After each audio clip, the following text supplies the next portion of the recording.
Hi, so my name is Kristen Buckingham, and I chose the health policy that is in the FDA called the Health Food Program. And so my topic was keeping America sick to increase net profit by manufacturing understudied chemicals in food. So, what are ultra processed foods? So, ultra processed foods are essentially anything that you see in the grocery store, which is kind of crazy when you think about it. It's your cereal, it's your granola bars, it's your oatmeal, it's your mac and cheese, basically anything that you can buy that's kind of like already like pre-packaged, pre-made. That is a processed food, and it comes from a manufacturing company. And in order to increase shelf life, they add all of these additives into the food in order to increase shelf life, which is sustainable for the demand, but also it lowers the amount of cost they have to put in to make the foods, which in turn increases their net profit. And so ultimately, during my research, I came up with the conclusion that the American food system prioritizes corporate profit over the health of its people. Ultra processed foods are the main profit drivers for food manufacturing companies. It's reaching global sales of 1.9 trillion. Ultra processed foods alone were more than half of the 2.9 trillion in shareholder payouts from these manufacturing companies. And all in all, 60 to 90% of American diet consists of ultra processed foods. So, why did the health food program fail? The health food program was actually implemented in 2024. Honestly, I think when social media started that rise of everyone starting to look into their food and figure out what they're eating.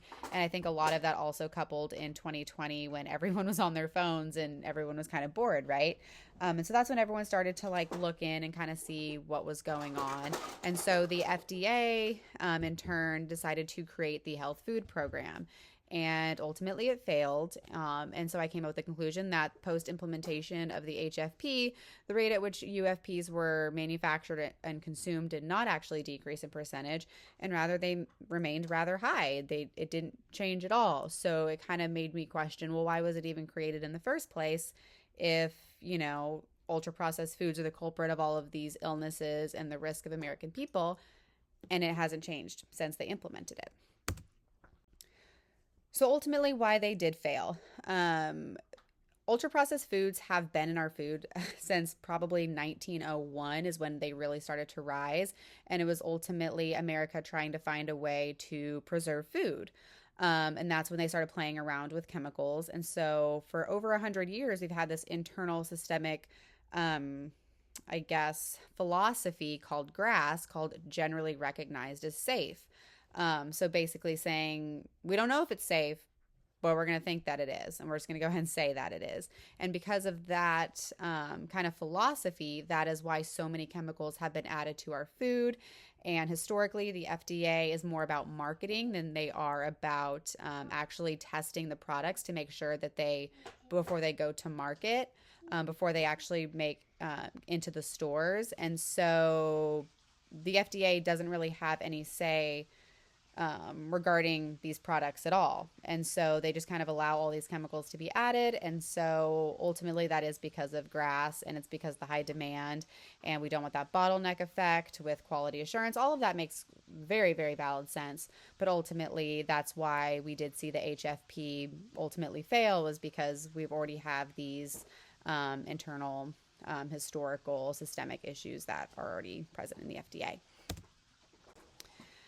So now we're looking at an HFP reform. RFK Jr. has come in and he wants to change everything and ban all of the additives, which is actually working. There's a bipartisan shift so far. So Republicans and Democrats are all for this. And so we're looking at ultimately being more active versus reactive. And then my conclusion for long-term sustainability is there's actually a lot of money to be allocated. And I think if we're going to potentially sustain this, there is a global warming and livestock argument. And we always do see a lot of land available.